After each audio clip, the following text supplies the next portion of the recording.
What's up, everybody? My name is Godzi, and welcome back to another episode of Ciconia When They Cry, Phase 1 for you, the Replaceable Ones. Last episode, we met the rest of the Gauntlet Knights, assuming that's the rest of them. We met the three kings, who are very interesting characters, and we met the Jestress, who is almost definitely Lambda Delta.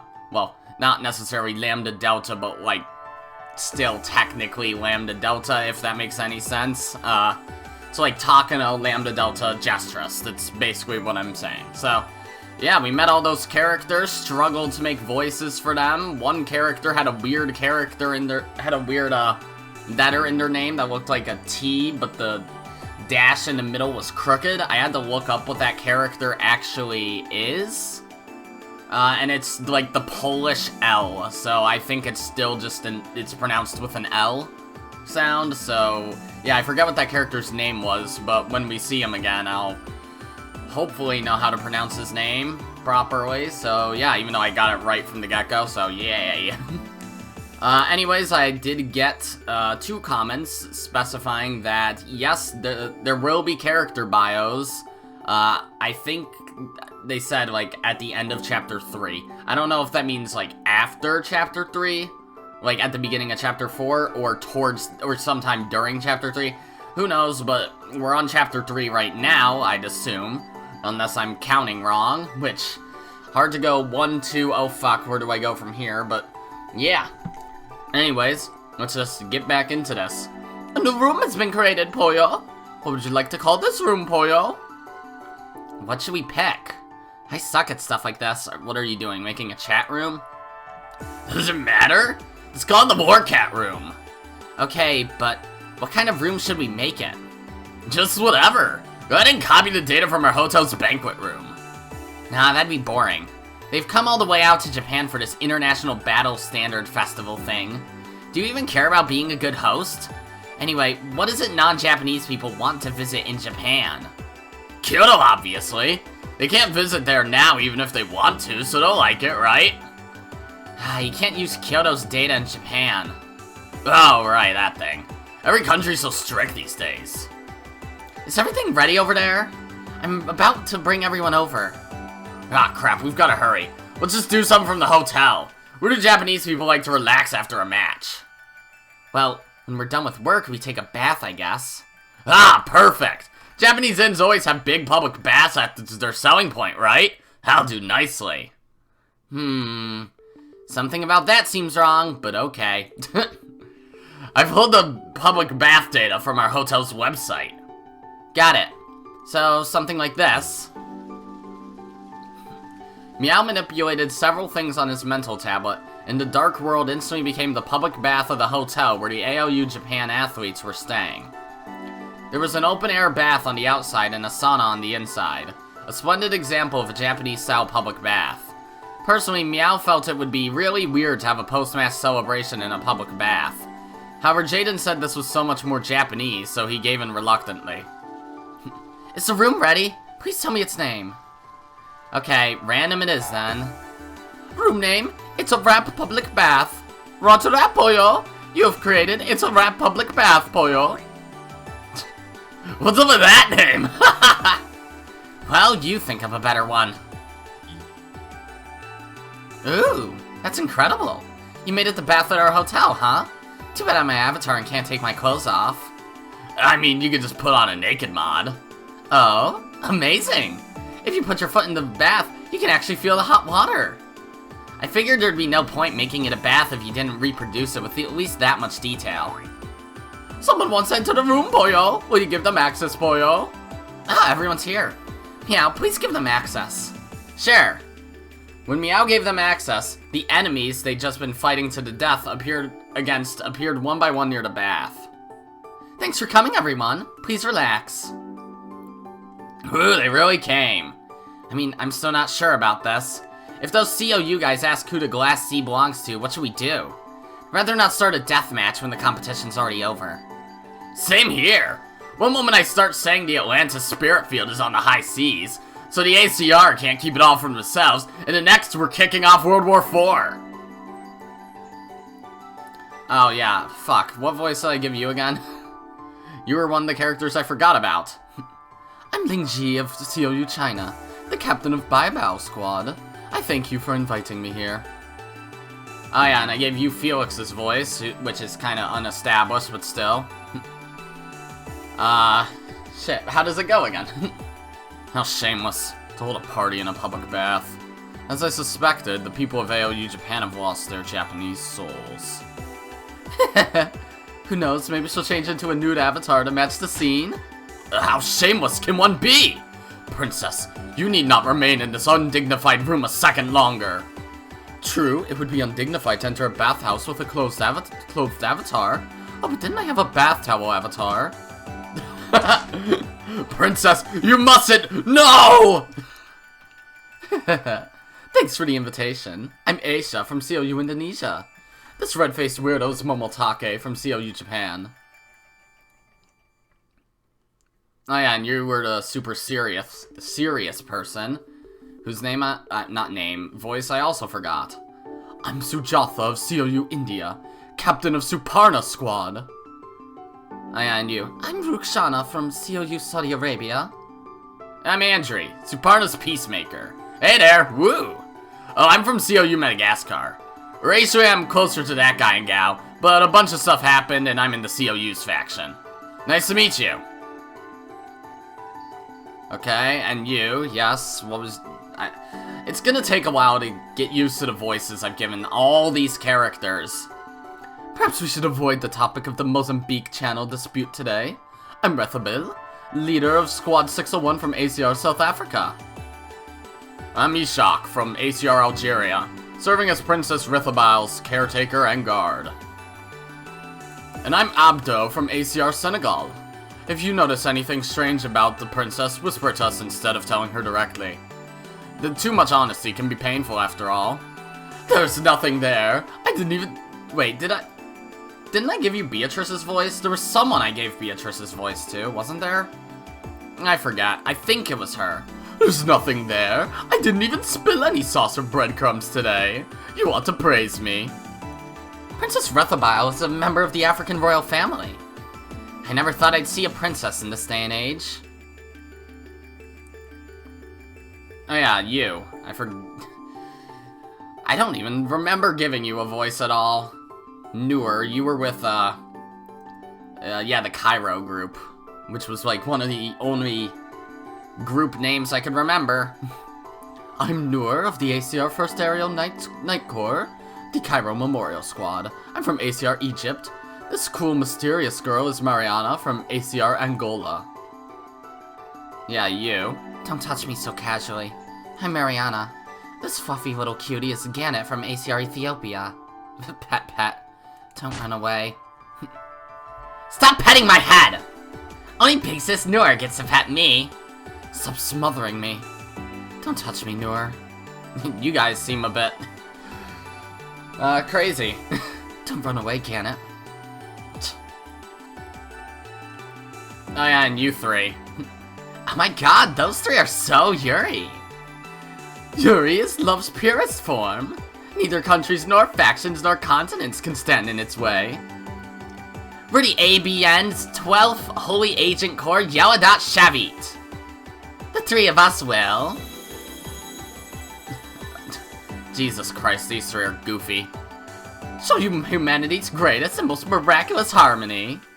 Their particular brand of excitement left the straightway COU stunned, as well as Miyao and those from the AOU. That's right, you. So your name is Stanislaw, not Stanislaw. Okay, got it.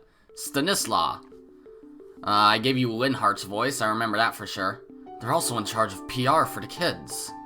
Basically, they do pop idol stuff too. Leah is from ABN Israel, Fatma is from ABN Turkey, and Stefania is from ABN Romania. I see. So your group is with their group, okay. I'm Stanislaw from ABN Poland, of course, yeah, because you have a Polish letter in your name. Part of the ABN Peace Department's Holy 901st Aerial Augmented Infantry Squad, Thalafat Suyef. This is my colleague Naomi. And I remember what voice I gave you, even though that one's also hardly established. Pleased to meet you. I'm Naomi from ABN France. And Naima, stop being embarrassed and greet everyone. Wow! I'm so sorry. I went so wild in the match just now. There was a match already? I guess we're not gonna see that then. Please forgive me, everyone. Wow! So she just says that all the time. Great. Okay. She really is the Maria of this game, I guess. No, it is I who must apologize. I judged you by your appearance and underestimated you. You there, Naima. Manners dictate that a champion act like a champion in front of the losers. Hold your head up high, so that the losers may speak proudly of the one who defeated them when they return home. I know, but I want to find a hole to crawl into. Wow. You're far too self-deprecating. We don't want you losing sleep from self-hatred again. Naomi. I'll give her a tiny bit of anti-anxiety meds. Wow! Wow. How'd you like that? Oh, okay, I see. So she has anxiety problems, and they just give... So that explains why she was acting so weird last episode, I guess. Naima, the invincible girl, is the strongest in the world. Wow. Most of these characters are so goofy. And I'm the beautiful fairy girl from ALU Finland, Lilja Miyao. This lame hick is Koska from ALU Russia. Shut up. I wouldn't mind letting loose right here, right now. Bzzzt. You do not have permission to engage in combat in this room, Poyo. Figures. That's no fun. Sorry we're late. I'm Chloe from ALU Canada, a member of Gravemole. I got the room name wrong and had trouble getting in. She tried to get in to It's a Rap Public Lust. Hilarious, meow. How does that even? But that's how my Kizuna converted the word into text. It was just a minor conversion bug. Oh my, that must mean you use the word lust a lot. That's not true! Ah! I get it. Just a bit of Japanese magic, huh? In Japanese, bathhouse and lust are both pronounced yokujo, and it got converted the wrong way. Okay. These two seem like they're pretty similar. Just design-wise, kinda. Personally, I think the lust version would have worked too. It's a bunch of boys and girls in a public bath, after all. Too bad we're all using avatars. Why don't we meet up offline right now? In proper attire for a bathhouse, of course. Stop that, Ruki. Don't turn red just because someone said lust. And of course, I figured this group was gonna have something to say about that. It's a rap public lust, huh? Eek. That's gotta mean those machos from the ACR, right? You mean E-Shocks and Abdo's black bodies intertwined? Okay. Nah, he's gotta be wrapped around Stanisla. You can call me Stan. Oh, that makes it way easier. I'm glad he... Okay. This is giving me a headache. What a vulgar bunch. Would you care for some headache medicine? I can send you the best preparation data. Princess, let us depart at once. This place is entirely unsuitable for one such as you. Is everyone in COU Japan a samurai with a top knot these days? No. Momotake is just like that for some reason. It's strange, he didn't start out that way. Wow! Ah, this bath feels so nice. Going into a bath in your clothes would be weird, so I'll go look for an avatar without them. Hold on, a maiden's skin mustn't be exposed to anyone but her fated partner. Hey, someone from the ABN, stop her! This looks fun, so I'll send Naima some body data for a naked avatar. Should I send her a super flat lolly or a short stack lolly? What the fuck? I mean, what did I expect? There were gonna be scenes like this. Big sis Noor, let me hug you! Hey, I told you to stop being so clingy. Gah, and all I want to do is hug Mariana. Oh, I didn't realize... Okay, this group's just a wacko love triangle. Got it. Hands off, Noor. I want to pet and fluff Gauntlet now. As I thought, even though our countries are different, we can be friends if we gather together like this. To be honest, all of them had secretly wanted to gather together like this across faction lines. Seems like a rowdy bunch. However, once you stepped outside of your faction, it opened up the possibility for all kinds of touchy subjects, like border disputes and historical issues. Did they put the... Okay, I didn't know if I, like, missed a weird tone, and they threw in character bios already. Did I already read... I must have read this whole sentence already. I need to remember that 4 of these characters are, like, traitors in a way. 1 per faction, right? So, lovely. Thank you, kings, for being something. They're gonna... I don't know what's gonna happen, honestly. I have no goddamn idea. Like, I figure, yeah, people are gonna start dying. I mean, Higurashi people started dying. Umineko people started dying. But how are they gonna die in this? It's not gonna be a disease, and it's not gonna be, like, a ritual murder.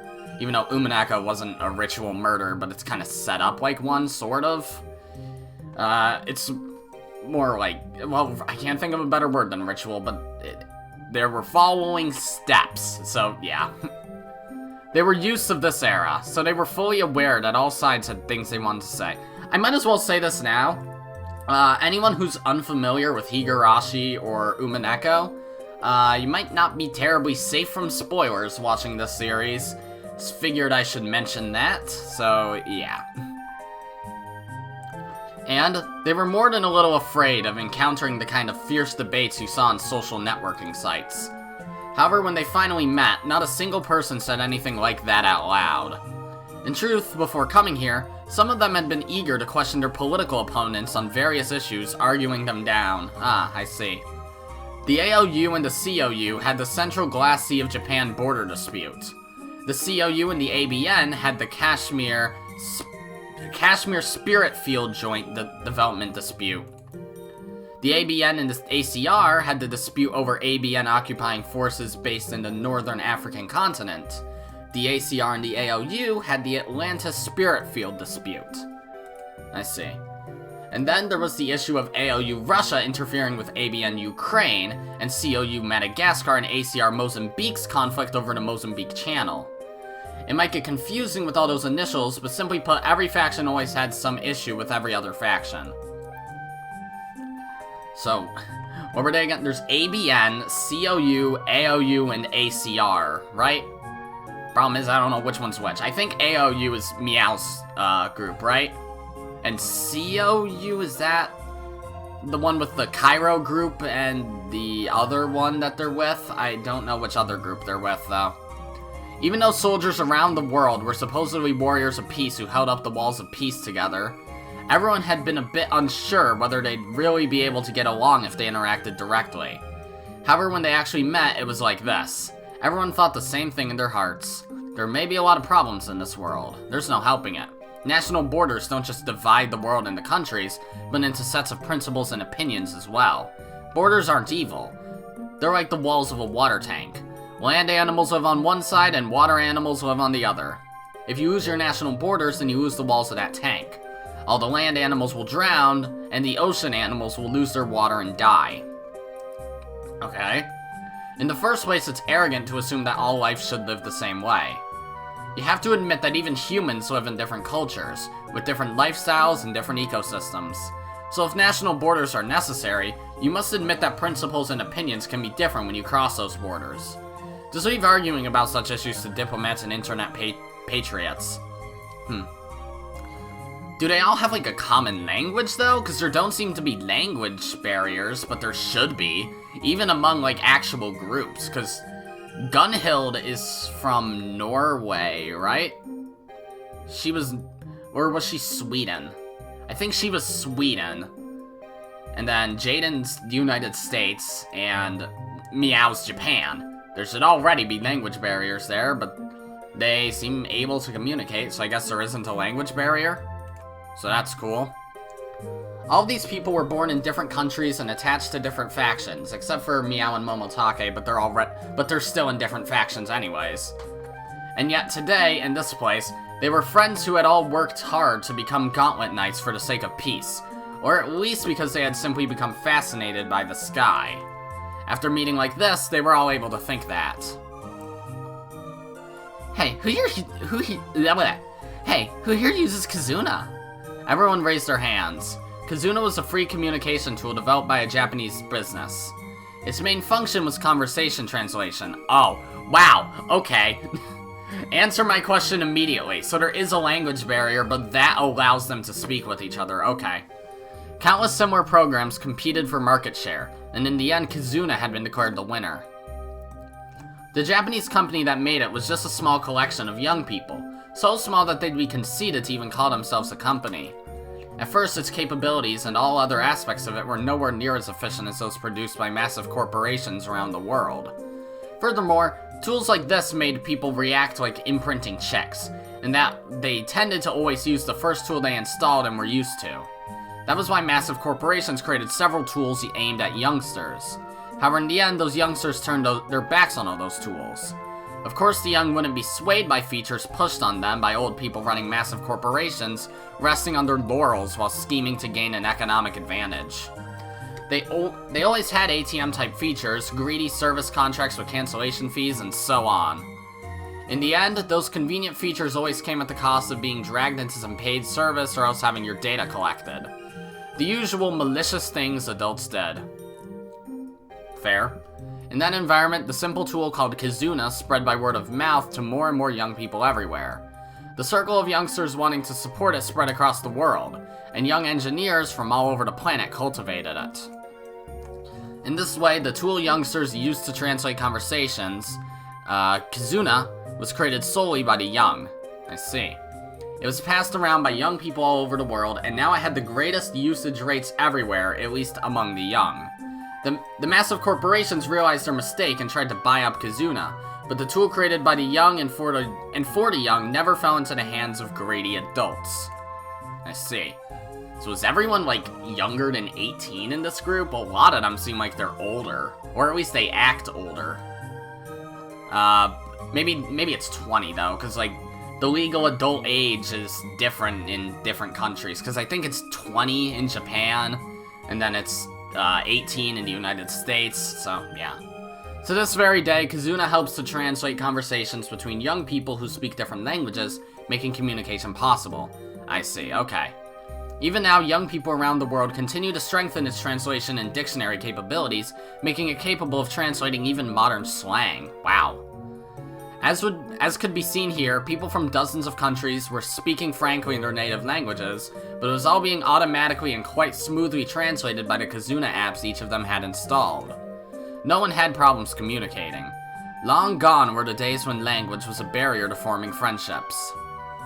Of course, it could do more than just translate. It also had a familiar chat feature, a mini blog feature, and the ability to upload photos for self-satisfaction or to brag, and much more. In short, it used the mental tablet and mental display to directly do the things old humanity had used smartphones for. And it all happened inside that person's head, so outsiders couldn't see what they were doing. Oh. No one could tell if they had it activated during class. I see, so that's what that thing was. Okay. Damn. This is a pretty convenient plot device, but an interesting one nonetheless. When adults activated it, it took all their concentration, so they couldn't use it well. However, kids of the new generation were used to background operation. People in the generation that did their homework while watching TV might remember their parents telling them to turn the TV off since they wouldn't be able to concentrate. Yep, I do remember that. That happened to me a few times. However, even at that time, they could watch TV, listen to music, and do their homework while simultaneously texting on their smartphones. Damn. Kids these days were very proficient at that sort of parallel processing, which allowed them to do many tasks at once. Once they reached a certain skill level, kids like this were called parallel processors, and their ability was measured in units of parallel processor power, or P3. I see. This sort of ability couldn't be mastered unless they received special training before a certain age. Not only was that talent necessary for using high-tech weapons like gauntlets, but it was thought to be a likely requirement for unknown technologies that might come into existence in the future. For that reason, in countries across the world, parallel thinking training from a young age was made mandatory as a matter of national policy. Huh. This was the first generation. The people here represented those with the highest parallel processing power from several countries. And so it was normal for them to communicate through Kizuna even while on the job. Technically, they were forbidden from playing with tools like that, so they could concentrate on their work, but Well, you couldn't tell someone was using a tool inside their brain just by looking at them. On top of that, they were talented parallel processors, so using Kizuna on the side didn't distract them at all. Soldiers from all countries were forbidden from using Kizuna, but they all did. On the contrary, they preferred the youth-targeted, easy-to-use Kizuna to the inflexible military communication tools that had been built for adult reasons, and they often chatted with Kizuna during missions. Wait, so we're all using Kizuna? I thought each country had its own tool. Kizuna is convenient, and its stickers and icons are really cute. So cute, Poyo! Carol. I use the Carol Poyo stickers and stuff too. They're so cute. Wow. I'm Carol Poyo, the outie frog, Poyo. My hobbies are sleeping, eating, and dancing, Poyo. If you have any questions about Kizuna features, ask me whenever you like, Poyo. If you ask how to delete me, I'll send all the pictures stored in your mental My Pics to your friends, Poyo. Oof. I use the hottie icons. Well, when all the girls are using a tool, we guys have to use it too. The tools from our country are also stuffy. The tools in the ABN have no spark to them, so they aren't too popular. I really should be using a tool from my country, but it's so easy and convenient that I keep using it.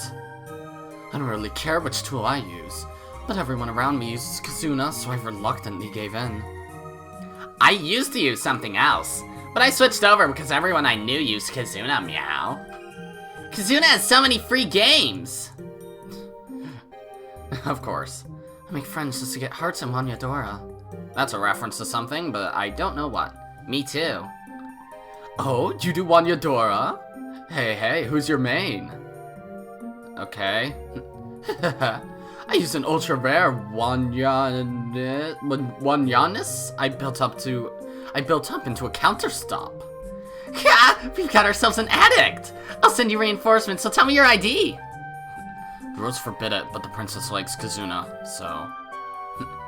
So basically, everyone else uses it, so you want to use it too, and that's how it spread across the world. My. It's as though Kizuna, or interpersonal bonds, have tied friends from around the world together. What a wonderful thing. You say that, but you also have the ad blocker installed, don't you? Everyone around him raised their hands at once and burst out laughing. I'm the only one who doesn't have one? Someone tell me where I can find a good app. If you don't mind using one from the ABN, I can link you to a download site. Nice. By the way, since we're all here, why don't we all send each other friend requests? Sounds good. There's no rule saying you can't friend someone from another faction, right? There is, but interactions on Kizuna are practically unregulated. Now that sounds interesting. Sure. I'll grant people from the other factions the honor of friending Super Genius Jaden. Do any of them have last names except for Miyao? Obviously Miyao does. Mitake or something like that, but I don't think any of the others have mentioned their last names, which makes me think it might be important, but who knows. Want to make a friend request? Lieutenant Lingji? I'd be happy to accept Lieutenant Miyao, ace from the ALU. You can just call me Miyao. Then please call me Lingji. You're quite the ace yourself, Lingji. Let's fight again sometime. I'd also like to try joining forces and fighting against an AI opponent. Everyone started exchanging friend requests with the people closest to them. Peace and harmony, for now. Hard to think of a better phrase to describe it. It would have felt extremely strange to enter the water itself with clothed avatars, so people formed groups here and there, dipping their feet in like it was a foot bath and chatting happily. However, the open-air bath was unsurprisingly the most popular spot. This place had an ocean view that was absolutely beautiful. Okay. Thanks to the luminous ADMS, the fantastical blue of the vast glass sea could be seen even in the darkness. However, its beauty was fleeting, and it made everyone feel a bit sentimental. The site of this year's festival, the Gifu Prefecture of ALU, Japan, didn't originally have a view of the sea. The sea they were looking at wasn't filled with salt water, but with earth that had all melted to glass after experiencing unimaginable heat. Really? That's why they call it the Glass Sea. Interesting. During World War III, Japan had been hit by a single solar warhead. Oh. Everything in a vast area stretching from central Gifu to Osaka had evaporated. Wow. All of it had melted, hardened, and turned into a desolate ocean of glass. Oh. Okay, I thought they meant the Sea of Japan turned into that. No, this is just a large lake. Granted, I don't know where the hell Gifu or Osaka are in Japan, but I'd imagine it's a pretty big stretch of land. That one strike had split the Japanese archipelago in half. Oh, okay, I see. It was so fantastical, so beautiful, and also the scar from a fearsome war, where masses of people had instantly evaporated. However, what's truly interesting is that no one present here knew who had created this glass sea. Oh, that's gonna be so goddamn important. On the contrary, they didn't even know which countries had fought which in World War III or what had started it. What? They didn't even know the details of how it had resolved itself in the end. Of course, you couldn't find this information by searching for it on the net. After all, memories from World War III had been sealed off from the entire world. Huh? How do you do that? Why did humanity choose not to learn from its mistakes? Probably because we finally realized that our foolishness makes learning pointless. There's as many histories as there are people who tell it. Eventually, individual histories will contradict each other, providing fuel for new fires. Just forgetting everything is better than giving rise to new hatred. In the B3W era, so before World War III, intense historical research into wars had taken place across the planet, ostensibly to prevent war from repeating again. However, in the end, humans are only capable of interpreting history in ways that suit themselves. As a result, recorded history began to change depending on each person's, country's, and faction's needs. A long time later, these histories began to bump into each other, and everyone started criticizing everyone else. In short, the research that was supposed to stop war from repeating became the fuel for new wars. Huh. Okay. And so, when on the brink of extinction, humanity picked up a certain option for the first time. It decided not to write down the history of the war. What countries fought in World War III, for what reason, and how did they destroy the world? All of that information was carefully sealed. All this generation knew was that World War III had happened, and that humanity had almost gone extinct. They only knew that, as a result of the war, many places throughout the world had been scarred so badly that even the topography had changed. Really? These days, we don't even know what World War III was or why it happened. Do you want to know? At this point, there's no need to know. Yeah. After all, if we did know, everyone here might not be able to get along. Wow. Well, even if I found out right now, I wouldn't let it bother me. Yeah, I agree. Even if our countries were going at it, that has nothing to do with the people here now. My America, Miyao's Japan fought all out in World War II, but that doesn't stand in the way of our friendship. Miyao and Jaden high-fived in a way that showed that they were men who knew each other well. My country had a war with America too, but I just want to be friends with Jaden. Wow. What country were you from again? Well, me too. I have no desire to crudely demand that Miyao apologize for the Sino-Japanese War. It isn't as though Miyao ever attacked us. We hadn't even been born yet. Indeed. The friendship of the people here shouldn't be affected by things like countries, histories, or the past. And that's why, as we look at this glass sea, there's just one thing we all need to remember. One thing? People all over the world become friends. A terrifying ocean like this will never appear again. Currently, historical research of World War III was only acceptable as an exception among exceptions, inside special research institutions. Even trying to learn about it was a crime. Ooh. In recent years, even investigating the region of ALU Japan that had been evaporated by a solar warhead had been added to this taboo. So, pictures and even old maps of Japan's beloved and beautiful ancient capital, Kyoto, had been banned. Ah. So Kyoto was destroyed. I see. Eventually, the simple fact that a beautiful city called Kyoto had existed would probably fade from memory. If that was a necessary sacrifice to prevent another war, then just how horrible is war? And how horrible are humans, who can't help but push towards war? Japan and America, which fought in World War II, did develop a strong friendship following the war. However, some have argued that this was simply because such a relationship was necessary in the Cold War that followed.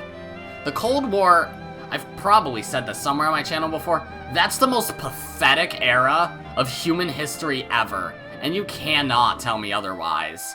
So goddamn pathetic.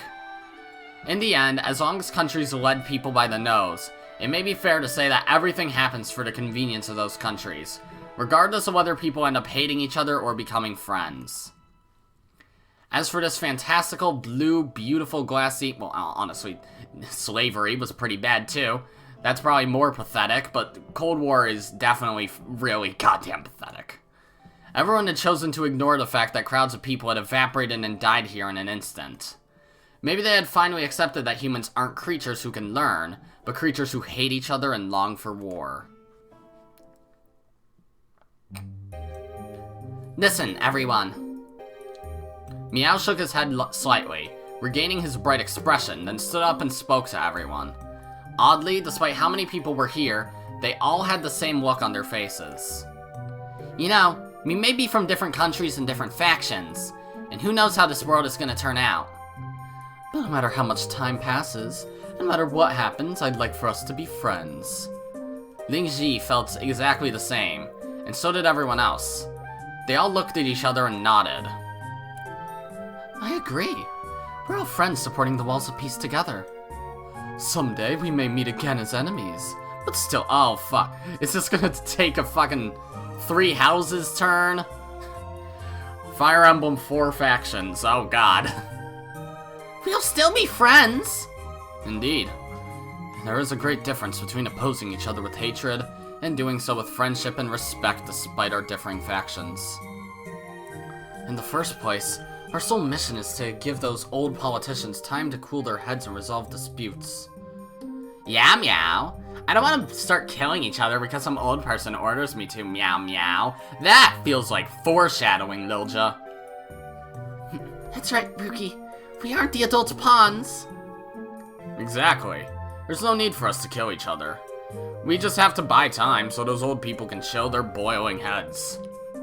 That's not something a soldier should even say.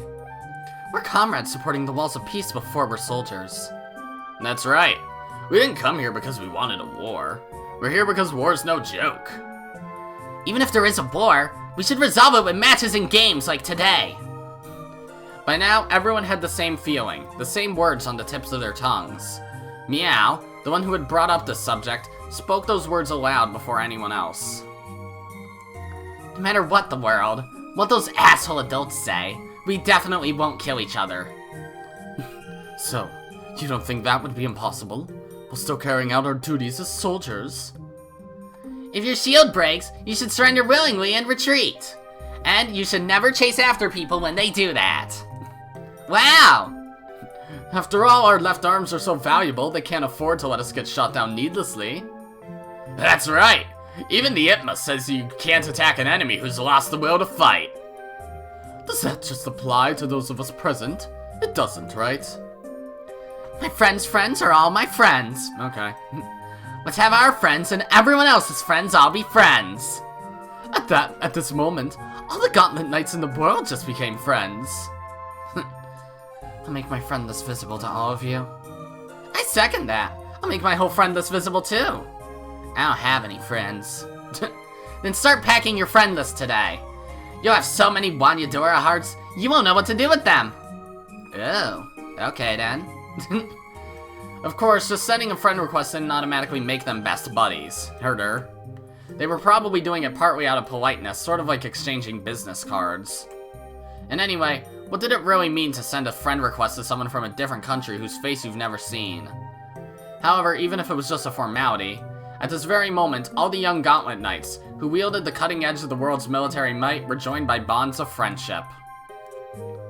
So instead of the tennis court oath, it's a public bath oath. Then let's make an oath. Just like Jacques Louis David's famous painting, whatever that is. How do you pronounce that name? We are friends and allies supporting the Walls of Peace. We will never hurt our friends. I feel like you're gonna cut to the kings. I feel like you're about to cut to the kings and they're just like, I want this one to kill this one. I want this one to kill this one. And I want this one to kill this one. I see. Wait, which ones are our pieces? We're not gonna say. We'll be vague about it, probably. As everyone took an oath-making pose of their own choosing, they swore to hold true to the same sentiment. We're all friends! Was I right? Are you cutting? Yeah, you're cutting to something. Huh? The fuck just happened? Okay, this Miyao looks psychotic. What's so funny? What is this? Oh, Jesus Christ. Well, I guess I'm glad I gave Miyao Erica's voice. Who are you calling friends? You say you'll never kill each other, when that's all your job is? What's so funny? What's so funny? You're the one who's going to be doing the killing. You are. I'm going to kill? Who? Right over there. I am sending Wanyadora hearts to Koshka. Koshka is gaping at how many hearts she's received. Across from us, Lingji is installing Wanyadora with Miao's referral ID. Jesus. Take those two you're happily chatting with right now. Koshka? Lingji? What about them? You're going to kill them. You are, by your own hands. Is Miyao one of the 4 pieces? It's possible. I didn't want to theorize about pieces. Like, which of the 24 are pieces. I thought it would be kind of obvious Miyao wouldn't be one, but I suppose it is still a possible twist. So, that's great. The only group of people that I was thinking a piece could be in is, Leah, Fatma, and Stefania. I think one of them will probably be one of the pieces. Why do I think that? I don't know. I just think one of them will be. Why? Why would I kill my comrades? Like Koshka or Lingji? Did you forget? To kill, to destroy. That's the sole reason you were created in the first place. Ooh. I think that line kind of implies that you're a piece, Miyao. Uh-oh. I don't understand. Who even are you? Why do you look like me? Should I still be voicing Meow's inner thoughts with Meow's voice? Probably. I am you. I'm one of the many yous inside you. What? And, because I know the horrifying reason you were created, I've come to put a stop to it as your inner conscience. What? What are you talking about? I don't get it! You are an object worthy of hatred. You were created for the sole purpose of killing and destroying. Any other actions you take are merely steps along the path to achieving your final goal. I'll say it again. You're a cursed creature, created only to kill and destroy. Are you kidding me? Don't decide that on your own. I'm Mitake Miyao. I always have and always will live by my own willpower. So I was created to kill and destroy, huh? I don't know what you're talking about. No one ever ordered me to do something like that. Even if they did, like hell I'd obey them. And yet, you already are a Gauntlet Knight. So what? Gauntlet Knights are individuals with the firepower of a warship, the ultimate cutting edge of military might. You're steadily preparing for your goal of death and destruction. That's not why I became a Gauntlet Knight. I just wanted to fly. That's why I made it my goal to become one. Well, it's true that I was able to choose that path because Dad had me undergo parallel processor training ever since I was a baby, but let me tell you a bit about your future. You're going to kill that girl called Koshka, and that girl called Lingji, with whom you've been chatting so happily. Is this, like, actual, or... This is interesting. Very interesting. I don't care what you say, idiot! I won't kill them! We just swore we wouldn't! And it's not just those two. I definitely won't kill anyone here, or any of their friends I haven't met yet. I'm not the only one who swore. We all did. All of us. All of us! No, they'll all kill each other too. This playing at friendship is meaningless, worthless, and every single one of you will kill each other. Shut up. Shut up! This is a future you'll definitely reach, and a fixed event you'll definitely carry out. Take that girl there, Wing Ji, whom I just said you'd kill. I can even tell you how you'll kill her. It'll be a close-range, face-to-face aerial fight. You'll shatter Lingji's head with a punch backed by a force field. In the back of my mind appeared the image of my fist smashing through Lingji's head in an aerial battle. Quit screwing with me. This is an illusion! And even if I did pull Lingji into a close-range aerial fight in an actual battle, she's an incredibly talented ace. At the Battle Standard Festival, I was made painfully aware of her skill. Of course, we wouldn't let each other get that close so easily. You think I'd hit Lingji with my fist in a close-range battle? Who do you think we are? You underestimate Lingji too much. If I launched an attack that sluggish, she'd just raise her shield and send me flying away, increasing the distance between us. Under normal circumstances, yes. I think you'd do that, and so would she. But it won't be possible. Not for her to knock you away with her shield. After all, unfortunately for her, she won't be able to use her shield then. So your fist will continue on and crush her skull. Her rejection shield will malfunction? That's the worst sort of malfunction a gauntlet could have. No, it won't malfunction. You will kill her. That plotline will simply be carried out. I will kill Lingji. And not just her. I'll tell you how you'll kill Kashka. Kashka will be swallowed up by a swarm of those guided missiles you love, and the shrapnel will tear her whole body apart until she dies. Is Motorcycle Gunman gonna be in this game too? I should probably be a bit more serious, but... This time, I saw Kashka plummeting downwards, surrounded by sparks and blood pouring from all over her body. Even you and your partner Jaden will fight fiercely to the death. Same with the others, all of them fiercely exchanging fire over and over, killing each other. A future image flew through my head, unstoppable, with all those friends who had just sworn their friendship. Blood splattered and tears dripped down as they killed each other. That kid's gonna die too, and that one, and him, and her. Every one of them will die. They'll kill each other and be killed. Stop it! Stop showing me these crazy illusions! Oh, illusions again. No, these aren't illusions. You might call them memories from a guaranteed future.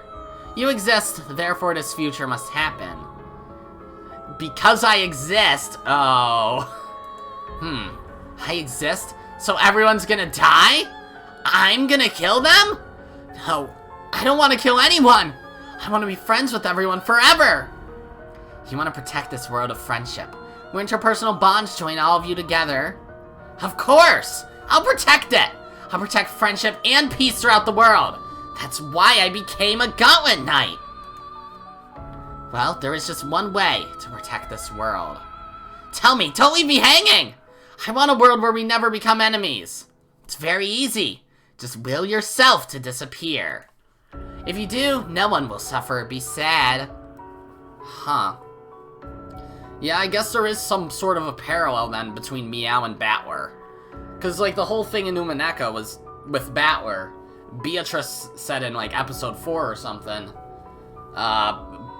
like, his sin causes the tragedy, basically. His sin causes everyone to die. So because of him, if he never went back to the island, no one would have died. Granted, realistically, with what actually happened on the island, yeah, they probably still would have all died. I don't think just because Battler was there, the adults solved the epitaph, but that's besides the point. Is the world going to break because I exist? What in the world am I? Oh, I'll tell you what you really are. What I really am? I'm Atake Miyao, a Gauntlet Knight of the Aerial Augmented Infantry Unit Warcat from AOU Japan. That's just your backstory. After all, you're just a program built for destruction, which was given the name Mitake Miyao. So she's one of the pieces then? I mean, sorry. It's still hard to think of Miyao as a dude. Poyo! Kero. Someone's into the room, Poyo. We give them access, Poyo. I think I need a nap. Whoa, who is it? Ah, they're finally here. Some big sisters from the little military who ref for us today. Oh yeah, them. I forgot about them. I forget what voice I gave you. We finally made it in! I told you I had to be a text conversion screw-up. Japanese is hard. This is clearly a structural flaw in the Kizuna translator. So, you two also ended up with It's a Rap Public Lust? Well, my country's official language is Portuguese, after all. Japanese is tough. That proves you use lust a lot in your emails. Welcome, you two, to the It's a Rap Public Bath. Guess that means it's time for a storm of friend requests. You have received a friend request, Poyo. You have received a friend request, Poyo. I'm not gonna read all of those out. I think you get the point. Oh, fuck. Whoa, what? What in the... My mental display got filled up with Carol Poyos. That's quite a welcome. Thanks for the invitation. We're Valentina from Ledo, Brazil, and Mari Carmen from Ledo, Mexico. Ah. Just this once, I'll let you call Marika, okay? Ah. That means we'll have to do the public bath oath again. Wow! If bonds of friendship tie the world together, humanity will never make such a foolish mistake again. Miyao, you may initiate the oath once more. Sure! Then let's all do it again, okay? Wait, what? What's going on? You're... Oh, fuck. You're just a murder program. Oop. Interesting. That is interesting. The pieces have been gathered. The pieces have been lined up. Our opponent isn't here yet. Perfect. King of Sorrow. Ah, so the kings have an opponent, but they aren't there yet. Is it just gonna end up being Miyao again? It could be. Damn, it's gonna take a while before it reaches that blood moon thingy. The red moon. Each chapter moves like a minute, so how many chapters are there? I mean, it could start moving even faster as we go. Okay, let's see. Do it? Yes, they do! Oh my god, look at how neat it is! Okay, so they have all the factions in lines. Awesome! Oh, fuck yeah. Oh my god, these are long thingy-mabobbers. Oh, phase 1. Okay. Oh, and I can... Oh my fucking god. Wow, this is a lot of information. Holy shit. Okay, I guess we're gonna read all this stuff for the rest of the episode. Alright. AOU, the Arctic Ocean Union. A faction that formed around an alliance between AOU America and AOU Russia, two B3W superpowers. Their highest goal is to restore the world order from the B3W era, regaining worldwide hegemony with their two core countries once again. After the nuclear war, they chose to manage childbirth through factories. What? By rapidly recovering the size of their populations and selecting for genes, they also managed to eliminate various hereditary diseases. They're known for being extremely conscious of human rights, and they tend to intervene when they see human rights issues in other countries, claiming to be vanguards for worldwide justice. Yeah, that fits America, that's for sure. Because it's a faction of humans born from factories, other factions view them as a land of cold-blooded values. That's really weird. So all of them are factory babies. Warcat. Attached to the AOU Combined Military Central HQ, the 0017th Aerial Augmented Infantry Squad Warcat. Currently the strongest kete among all of the AOU's Aerial Augmented Infantry. Their fierce battles against powerful rivals, they won their seats as representatives of the AOU at the International Battle Standard Festival. Their kete is composed of 2 attackers and 1 defender. Oh, so they kind of have classes, I see. Cool. They use the Kuruma Gakari formation, which theoretically switches out attackers for defenders before they get tired, thereby ensuring that they're always able to carry out their mission with 2 active attackers. Okay, so I guess that means Gunhild is their defender then. However, in most cases, the attackers Miyao and Jaden carry out their mission before they're hardly tired at all, so Gunhild, who's waiting in reserve, rarely has a chance to move up front. The fact that they're this powerful, yet still have a member in reserve, makes them a significant threat to Kete and other factions. The way they can penetrate an enemy's defenses on their own, achieve air superiority in the skies over their target, attack a land-based target, and then offer air support to friendly forces, makes them more than a military unit and practically superheroes. Cool. Miyao. Mitake Miyao from ALU Japan. A member of the 0017th Air Augmented Infantry Squad Warcat of the ALU Combined Military Central HQ. The current world record holder for highest P3 level measurements, his overwhelming score far surpassed second place. Current Gauntlet engineering is unable to make use of most of his P3 potential, so he's currently in a state where his talent has outstripped technology. Because of his unique level of ability, the ALU Next Generation Genetic Research Center and the ALU Joint Parliament have budgeted $100 million towards his genetic analysis. Holy fuck. Yeah, oh, change equip. Oh! So you can see what their gauntlets look like. I see. So, I remember him saying in the first chapter, I guess, that his gauntlet kind of looks like medieval European armor, and yeah, that definitely makes sense. Kind of like a weird musket-looking thing popping out of the bottom of it, too. Very interesting looking. Special abilities. Ooh. So everyone has special abilities? God, if I have to memorize them. High output P3 user SS, whatever that means. The fact that his average P3 level surpassed the maximum output of the average member of the Aerial Augmented Infantry proves that he's a Gauntlet Knight prodigy. As Gauntlet technology improves, he'll probably be able to draw out more and more of his true worth. Cluster Missile Guidance SS. His specialties are simultaneous attacks against multiple targets and saturation attacks against a single target, performed by simultaneously yet precisely controlling overwhelmingly large numbers of high maneuverability guided missiles. This suggests that he's capable of carrying out all of his duties perfectly. Let's see. Friendly Observation S. Is that like their rank with that ability? Then damn, Miyao's good at them. He observes the movements of friendly units even more closely than his enemies. In battle, he constantly thinks about coordinating with his allies, and in training, he's capable of thoroughly nitpicking his allies once their training is over. Interesting. Jaden! Yours looks pretty similar to Miyao's, a bit bulkier though. Jaden from ALU America, part of Warcat. Despite being an NPP, he made it to the top 3 in the ALU America Combined P3 examination, which was completely dominated by CPPs. Okay? In subsequent examinations, it was discovered that the chemicals produced in his brain and the receptors exhibited abnormal behavior. The ALU America Advanced Research Facility for National Defense determined that this was an extremely rare mental power, one that was neither superior nor inferior to CPPs, and they designated him as a special research subject. However, following an incident where he drew indecent pictures with colored smoke over Florida while practicing for a flying exhibition, he's been permanently banned from flying over America itself. I drew a dick and balls! What they gonna do about it? Oh shit, I'm banned. Special abilities, Super Genius Jaden SS. His average P3 levels are already extremely high, but when he's in the zone, as they say, he's able to reach explosively high P3 levels. However, in that state, dealing with anything else becomes a pain. The Warcat's 2 Claws, SS.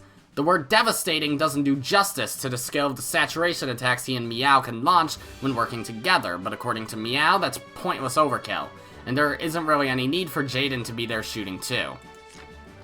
Constant Surprise Attack, Probing S. He likes being unconventional, so he's always using his parallel thinking to search for cunning tactics. He continually comes up with tactics like this at a certain rate throughout the battle. It's the so-called ping, I just thought of something stupid trick. Ah. Gunhild from ALU Sweden, part of Warcat, obviously. During her 3-year-old childhood health examination, she had average P3 levels, so she was removed from the selective training course. However, thanks to acquired PP training she took later on, her levels rose dramatically. Though she was selected as a candidate at the extremely late age of 12, the growth of her mental power didn't stop there, and she became Northern Europe's top ace thanks to effort rather than talent. The ALU Combined Military's Aerial Augmented Infantry Command Center granted her position of Counselor Special Assistant, with the right to speak at the Research Development Council for PP training methods. I actually didn't look at this. Okay, they all seem to have a similar style with their gauntlets, it seems. So that's interesting. Warzone ADMS Observation S, okay? Thanks to ADMS, she's able to observe both friends and foes across the Warzone and analyze the battle situation. She can share this information with her comrades, and thanks to her parallel processing, this doesn't force her to neglect her role of offering them combat support as well. All-Rounder S.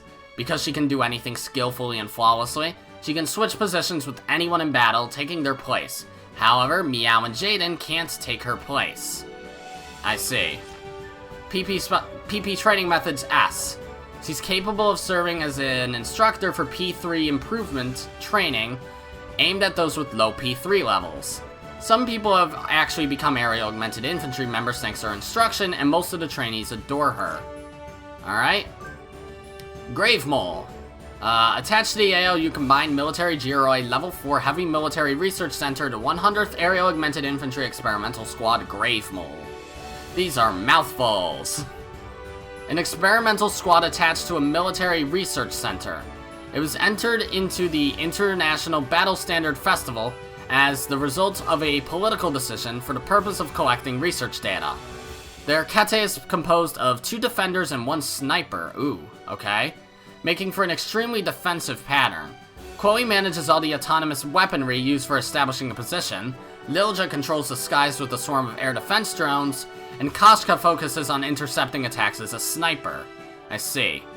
This fighting style is ideally suited for one of the Battle Standard Festival's events, Tower Defense, and they are expected to medal there. What does hide text do? Oh, okay. It's presumed that for the sake of maintaining a healthy military balance, the International Peace Mediation Association will shift the world's military might to a defensive focus, and this style was seemingly forced with that in mind. After hearing this, they may sound like camping snipers, but they actually love air wars and jumbled battles, so they seem to be aiming for the ridiculous new genre of run-and-gun snipers. Okay. Chloe, change equip. Do they all look like that? I guess they all must. Chloe from ALU Canada from Grave Mole. She was chosen for the selective training course, but her grades were slow to improve and she lost confidence in herself.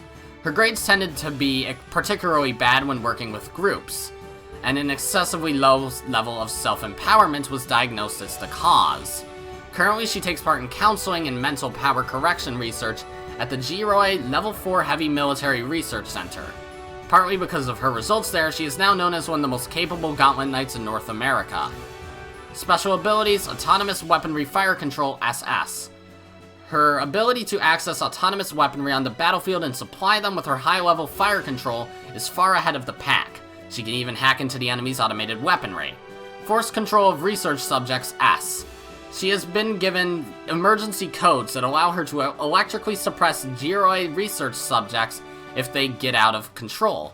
However, if she uses these codes, Koshka and Lilja will make her suffer for it, so she hasn't done so yet.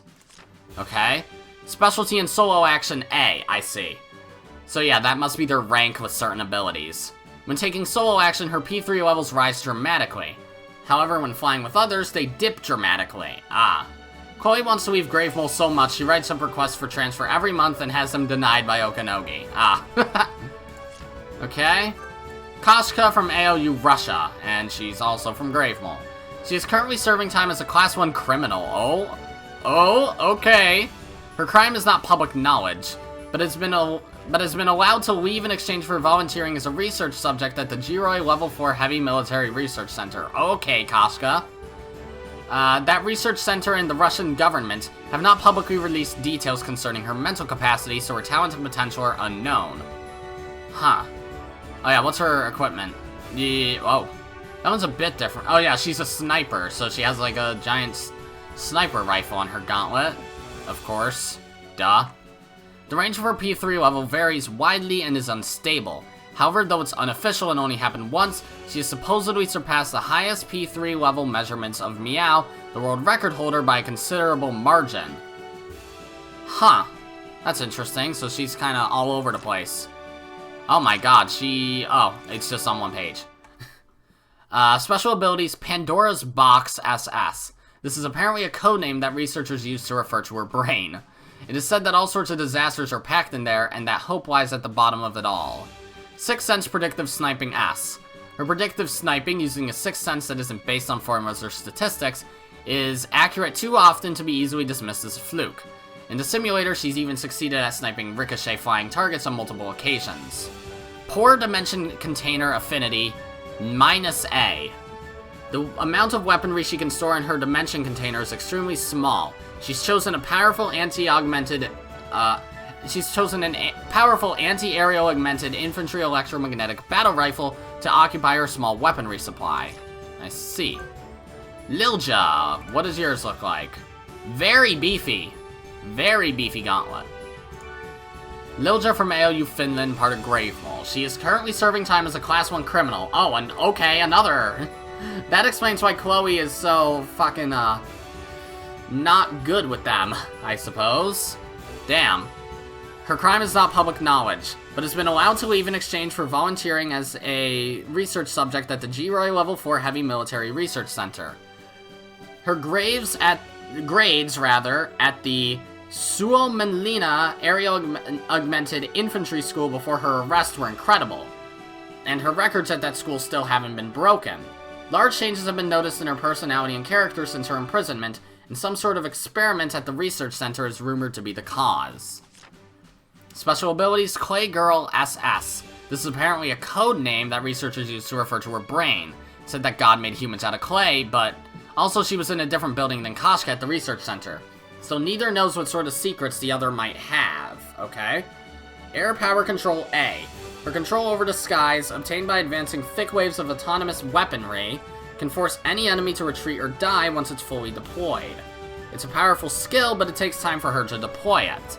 It's also possible for her to use that slow deployment to put pressure on her enemies. Jack of all trades, master of none B. Huh. A breakdown of her weaponry reveals it to be colorful and varied like a kid's toy box. She can skillfully handle just about anything, but she couldn't tell you right away if you asked her what her best weapon is. However, she has enough weaponry to deal with any sort of situation. I see. COU to Central Ocean Union. Jesus. I've been reading these for like almost 20 minutes, and we're through row 1! A faction formed around an alliance between COU China and COU India, two new superpowers that rose near the end of the B3W period. It was formed as a reaction to the AOU's push for a return to the old world order. For that reason, it has stood in opposition to the AOU ever since its founding. Huh. They're the only ones of the factions that maintains their B3W sense of values. And they claim to be the only group of nations where ancient traditions and the human heart still live on. That might be why they tend to look down on other nations, calling them cold-blooded and inhumane. It's said to be a country where connections and money do all the talking, and the other factions view it as corrupt. I see. Baibao. Attached to the COU, Combined Military HQ, Imperial Guard Aerial Augmented Infantry Squad Baibao. Currently the best of the aerial augmented infantry squads across the COU, this kete is fated to reign supreme at all times. Their kete is composed of one attacker, one responder, and one supporter. I see. Baibao is like a single swordsman built out of 3 people in well-defined roles, with Lingji as the attack sword, Momotake as the short sword in the other hand used to attack and defend as needed, and Aisha as the eyes and ears. I see. For that reason, some might fear that they would stop functioning if even a single cog was missing. However, in practice, this kete has performed excellently and stands at the peak of the COU aerial augmented infantry. Their specialty is achieving air superiority, and they're particularly focused on anti-aerial augmented infantry tactics. As a side note, large numbers of kete in the Chinese military use the characters for white, Bai, and leopard, Bao, in their names in imitation of Baibao Squad, which can get a bit confusing at times. I see. Lingji from COU China, part of Baibao. What's her gauntlet? I see. Does it depend on the faction what they look like then? Because that one's actually really that's a pretty small gauntlet. During her newborn mental evaluation, she was recognized as a national special growth target. Later on, she was given the best of educations, complete with the best human resources, material resources, and budget, and was fated to become the queen of the aerial augmented infantry, representing all allied countries of the COU. She then splendidly answered to those expectations as the strongest Gauntlet Knight in the COU. The Kunlun Military Research City proposed a 5-year plan with an annual budget of 100 million won, whatever country is that currency, for the purpose of copying her mental ability, and this request was accepted. Special abilities, Genius Class Area Augmented Infantry Aptitude, SS. Since birth, the whole structure of her brain was miraculously suited for joining the Area Augmented Infantry. No one doubts that she's a candidate for the strongest Gauntlet Knight on the planet. Ooh. Mid-air Close Quarters Combat Ability, SS. She's created a system for close-range fighting designed to work in one-on-one fights against Gauntlet Knights. It's said to be based on the Chinese martial arts and is both devastating and beautiful. All the other COU aces have tried to copy her, but none have managed to master it. Wants to experience defeat, S. How is that an ability? Like a sixth sense, she has the ability to subconsciously make the correct decision all the time. It's a type of genius, or possibly a supernatural power. The Tibet Supernatural Research Center recognizes this as a supernatural ability, but estimates it is limited to adolescence and will be lost sooner or later. I see. Momotake from COU Japan, part of Miyao. What's yours look like? A giant shield. I see. So yeah, it must be based on, their faction, what the design of it is.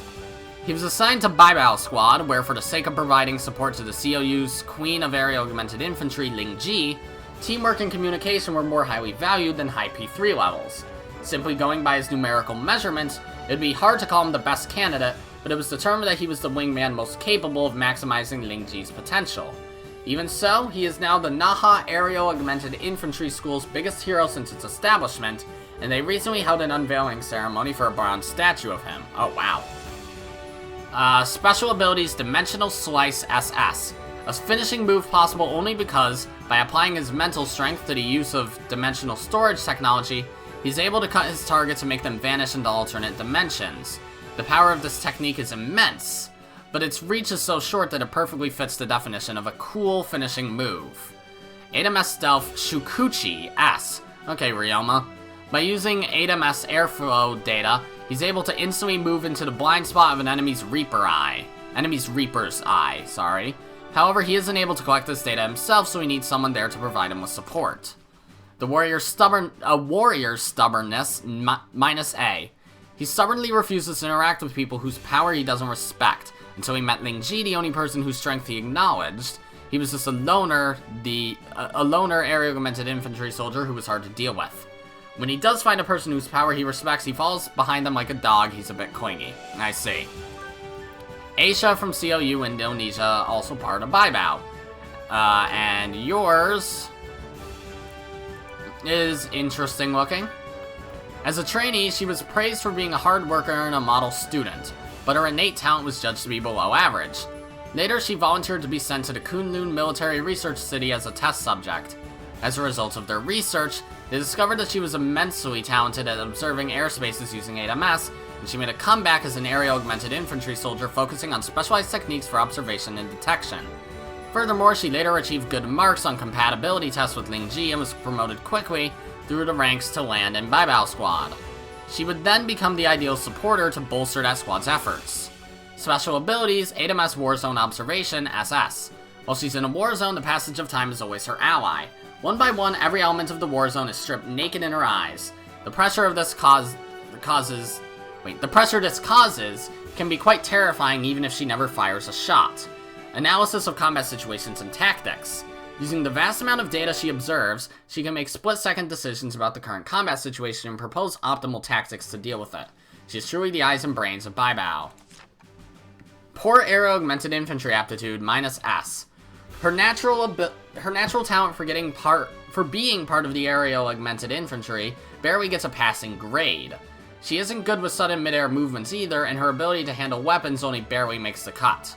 However, the results of her battlefield analysis as part of Baibao Squad more than make up for this. Okay? Suparna. Attached to the COU Combined Military Central General Corps 1st Branch, 301st Air Augmented Infantry Squad, Suparna. Because Baibao Squad is defied in the COU for propaganda purposes, Suparna is often relegated into obscurity.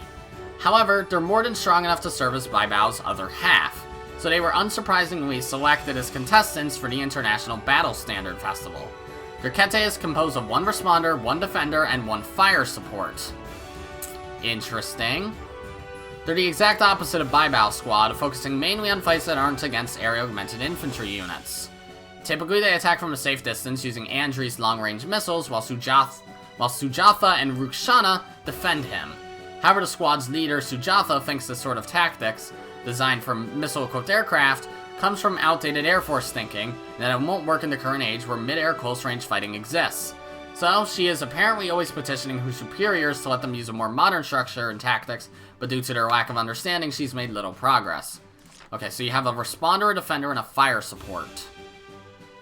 Okay. I can't tell which one would be which then. Sujatha from COU India, part of Suparna. During her newborn mental evaluation, she was recognized as a National Special Growth Target. Oh yeah, what's her... Very bulky. She might be the defender then. And she also graduated from an Aerial-Augmented Infantry Officer's School with grades well ahead of the pack. However, it was recently discovered that she had a flaw, whereby her P3 levels would become unstable while under particular kinds of stress. Now, in order to help her overcome this flaw, a research team has begun offering her support. She's incredibly straight-laced and always putting herself under high-stress conditions, so her support team is always recommending that she rest or find a hobby. Special abilities, Aerial-Augmented Infantry Tactical Pioneer, SS. She eagerly researches basic tactics for this new form of soldier, the Aerial-Augmented Infantry, and has become an expert. This is a sign of her talent both as a member of the Aerial-Augmented Infantry and as an instructor. Immortal Ferocious God, S. She displays exceptional concentration during close-range attacks against the enemy, and is capable of using her rejection shield with maximum efficiency. When she strikes while deflecting any and all attacks, she earns the title of Immortal Ferocious God. Constant Self-Study A. Because she studies on her own day and night, her growth never ceases, however she is constantly under high stress, which continues to cause damage to some of her internal organs. That's probably important. Rukshana from SOU Saudi Arabia, part of Suparna. And yours... What? That's an interesting looking one. In her home country, only men attended Aerial-Augmented Infantry schools. Well, she is from Saudi Arabia. But her P3 levels were so high that the king demanded that she be given a special exception. Her personality isn't suited for being in the Aerial-Augmented Infantry, but she earns top grades in all forms of training. Her simulator grades are the best in the COU-controlled section of the Middle East.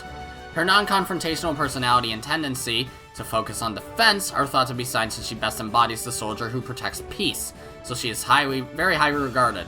So is she the defender? So you have a responder, a defender, and a fire support. Okay. Special abilities well, did I finish that page? Yes I did.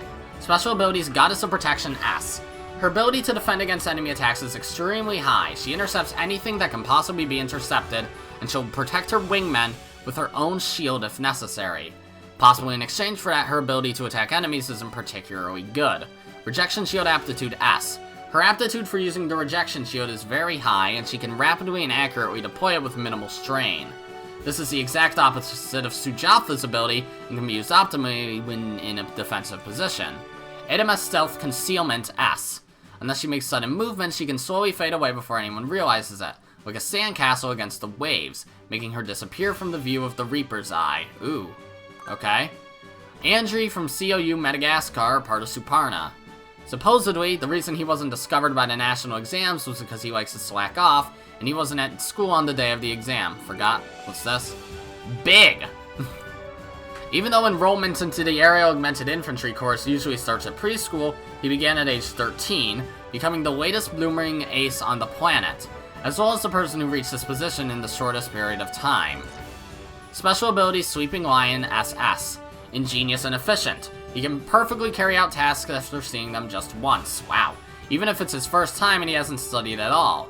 However, either because it's the fate of all geniuses or simply because of his dandyism, he pretends to hate working and doesn't like showing off his true power. Aptitude for long-distance attacks A. He likes to hide behind terrain, safely attacking from a secure distance, and has a strong aptitude for such tactics. He values returning home without any losses more than guaranteed positive results. Okay. Long-distance, high maneuverability guided missiles A. He specializes in high maneuverability, powerful guided missiles capable of tracking even a member of the Aerial-Augmented Infantry. He makes an art form of never exposing himself while one-sidedly chasing his opponent around, wearing them out and making them retreat without bloodshed. Okay? ABN, the Abrahamic Brother Nations, also known as the Europe/Middle East Alliance.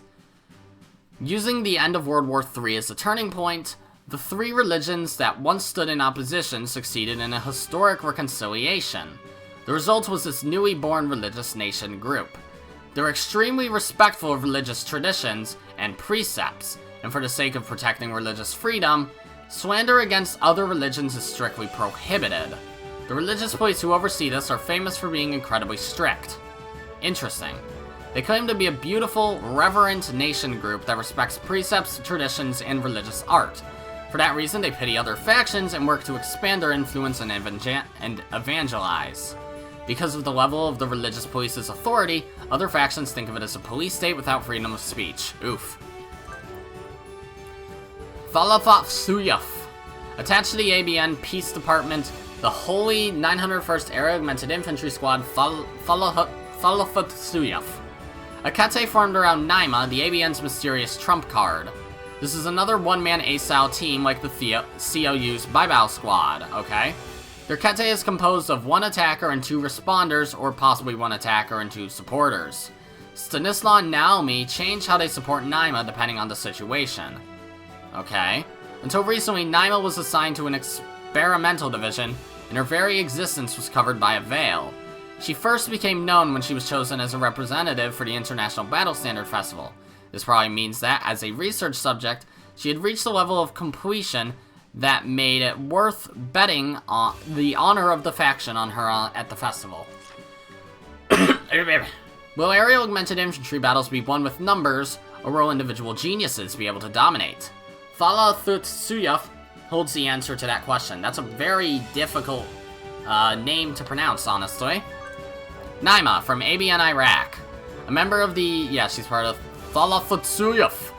She's been attached to the Berwyn Research Monastery of Peace and Friendship since the age of 0 as a graduate student for special instruction. Motherfucker, what? She's received an elite aerial augmented infantry education. What does her gauntlet look like? It's something. I don't know how to describe that. It's simple. She's undergone training that allows her P3 level peaks to be manually controlled via the administration of drugs. And rumor has it that she surpasses even the top aces of other countries in the state. Her brain isn't impeded by the application of drugs, but there have been unsubstantiated charges that countless graduate students have suffered brain damage as part of the research process. Special abilities. Situational Specialized Personality Selection, SS.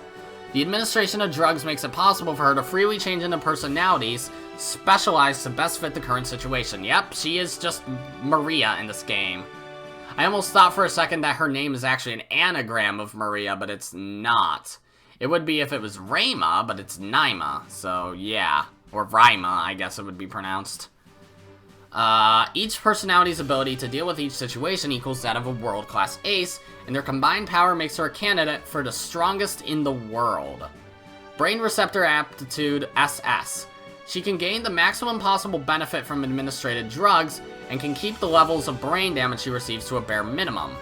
This suggests that she'll also be able to gain maximum benefit from even stronger drugs that haven't been invented yet. Okay. Dimension Container Expansion S. Her ability to store things in her dimension container is quite high. Thanks to this, she's able to store weapons on a whole different level, so that no one is likely to catch up to her. By the way, she's a big eater with a small body, so it's rumored that her stomach is also connected to her dimension container. Stanislaw, from ABN Poland, part of Thalathot-Suyaf. The oh yeah, what's your gauntlet? You guys have very simple designs. It's neat. The ABN Area Augmented Infantry enthusiastically makes use of drugs to manage P3 levels, so all squads have a member with a medical role who manages the team's physical condition. He's a rare human resource who's qualified to be a doctor in addition to being in the Area Augmented Infantry, and he's in charge of accompanying and managing Naima, the Peace Department's secret weapon. He's been trained to act with a doctor's calm, avoiding wasting mental resources on emotion and keeping his cool in all situations. Special abilities. Friendly Internal AMS Management S. Even during combat, he's able to accurately determine the physical condition and abilities of friendly units. He can order that his allies be given auto-injections of drugs as the situation calls for it. Area Augmented Doctor S. Thanks to his incredible gifts, he's talented both as a member of the Area Augmented Infantry and as a doctor. His ability as an Area Augmented Infantry member is in no way inferior to the average member of that group.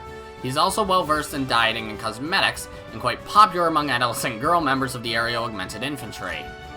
Heavy Artillery Aptitude S. His strengths are summoning heavy naval artillery and fire control. He can one-sidedly hit the enemy camp with powerful long-range shells, as well as causing considerable damage with devastating anti-aerial augmented infantry shrapnel that can cover huge swaths of the sky. Interesting. Naomi from ABN France. What is this? These arrows up here. Why does she have arrows next to hers? No one else had any, right? I don't think so. Also, why does... That's weird. When you click on thing G, the flag doesn't appear in the background. But for everyone else, their flag appears. Or at least so far. Okay, whatever. Naomi from ABN France, part of Thalathutsuyev. Your gauntlet, is green looking. Cool, cool. She has completed mental optimization training by use of drugs at the Mont Saint Michel Research Monastery. By nature, she has average P3 levels, but thanks to high detail resource management, she's able to command immense P3 levels during missions, on par with aces from all nations. She claims to have suffered a loss of some of her emotions and memories as part of this optimization training, and has been classified as a level 12 disabled veteran by the ABN Department of Health. For this, she receives a monthly allowance of 3 euros. Okay. That's like nothing, is it? Special abilities, completion of mental optimization training, SS. In exchange for the loss of several emotions and memories, her P3 levels grew substantially, and she gained a high aerial augmented infantry aptitude. The emotions she lost have no bearing on aerial augmented infantry aptitude, so this isn't a problem. Oh boy. Completion of Pharmacist Course A. She's proficient in knowledge and techniques related to managing and injecting drugs, so she's able to back up Stanisla's ability. Dimension Container Expansion A has an aptitude for storing many varieties of weaponry. She stores pretty much everything, but it's unclear what much of it is supposed to be used for. Normally, stored weaponry is supposed to be chosen by the military, but it seems you can store some personal items, if they aren't forbidden for political reasons. I see. Alright. Yellow Dot Shavit. Attached to the ABN Peace Department, the 12th Holy Agent Corps, Yellow Dot Shavit. Ever since the Aerial Augmented Infantry was first created, the ABN leadership has had doubts as to whether it would be able to suppress an uprising of ace units if one were to occur. So, following a pattern exactly opposite to the one-man ace style of Thalathutsuyev, they carried out trial and error experiments based on the concept of confronting a single ace with a team of 3. Yellow Dot Shavit is a successful product of this initiative. Additionally, though the Holy Agent Corps is often viewed as a propaganda corps aimed at youngsters, some suspect that they're actually barrier troops. I see. Rumor has it that the real mission is to observe allied aerial augmented infantry troops from behind, ready to eliminate them if they ever attempt a betrayal or a defection. That's something. Their kete is composed of 3 attackers, okay. Supposedly, the 3 of them together can instantly kill a single treasonous ace. Okay, yep, that kind of cements it. One of those 3 is a piece, for sure. I would be incredibly surprised if none of them are pieces. I'll think of which one might be it. I'm gonna keep my eye on them regardless. But after I read their bios, I'll probably have a better idea of which of the 3 it might be. However, some think this is just another scary story from the internet. They shine like idols, so there are certainly people on the nets who are jealous of them. Fair. Alright, Leah from ABN Israel, part of Yellow Dot Shavit. Your gauntlet is... Oh yeah, it would be the same style as the, Yellow Dot... What was it? Thalathutsuyev. Because yours is Yellow Dot. Duh. Her ability to sing and dance for public relations purposes is prized even more highly than her aerial augmented infantry aptitude.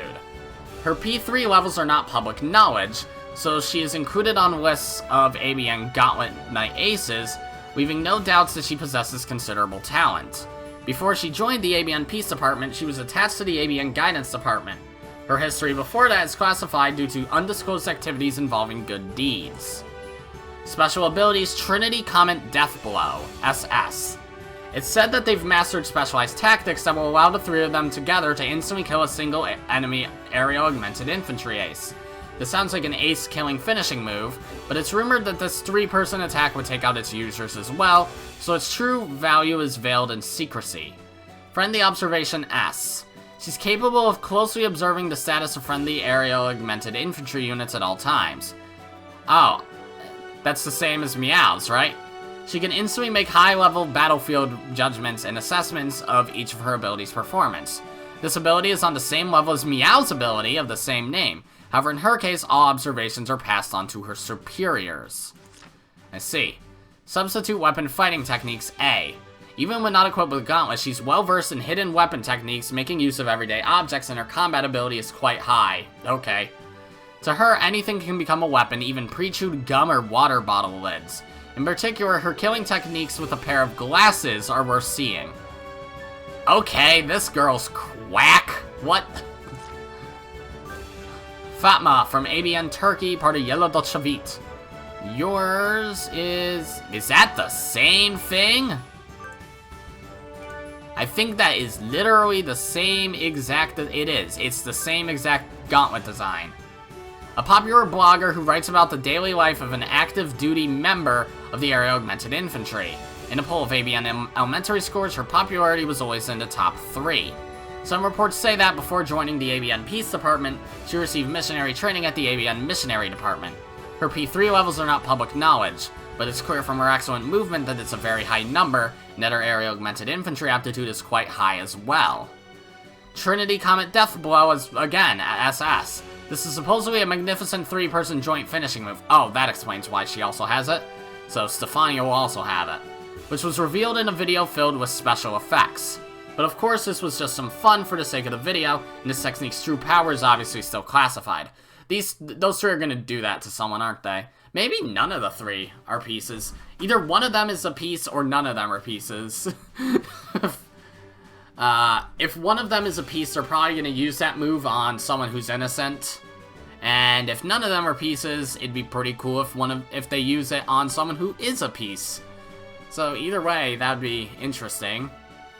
Sixth Sense Mental Analysis, S. She has the power to accurately psychoanalyze people using only brief gestures and pieces of conversation via a non-statistical sixth sense whose scientific basis is unknown. When she's more familiar with her target's cultural sphere and style of life, her accuracy increases dramatically. Super popular blogger A. She's incredibly good at communicating with the youngsters of the ABN. Sometimes she publishes articles critical of the government, but those who post sympathetic comments there seem to vanish from the comments section. Huh, okay then. That's weird. Stefania from ABN Romania, part of Yellow Dolchavit. She's a former... Oh yeah. Same thing? Yep, same exact thing. She's a former idol originally from a caravan, which traveled to elementary schools all over the ABN, recruiting volunteers for Monasteries of Peace.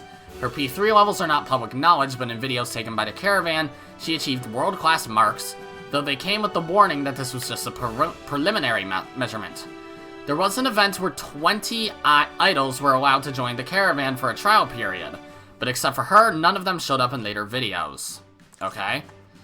Trinity Comet Death Blow, SS. She's still inexperienced, but seems to be making good progress and has somehow mastered this technique, which is a synonym for her squad's name. Oh, okay. Her efforts during this training were broadcast and earned lots of views and likes. Completion of mental optimization training, A. Her extreme fear of heights made her scream every time she left the ground as a member of the Aerial Augmented Infantry, which became a running gag in her videos.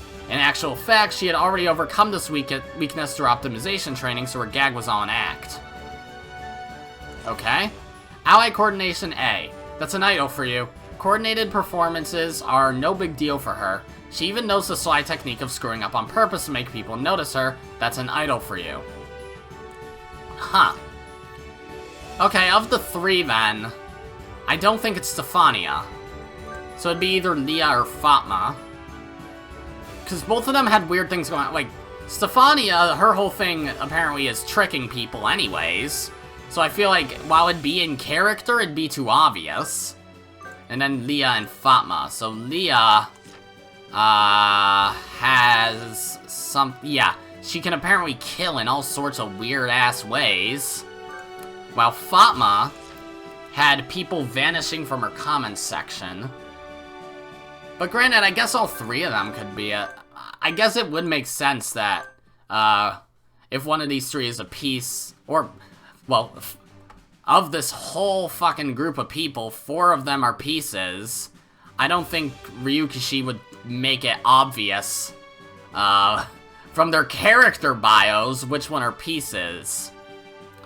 But, yeah. But then again, it's like, if one of these 3 isn't a piece, one of these 3 would have to be.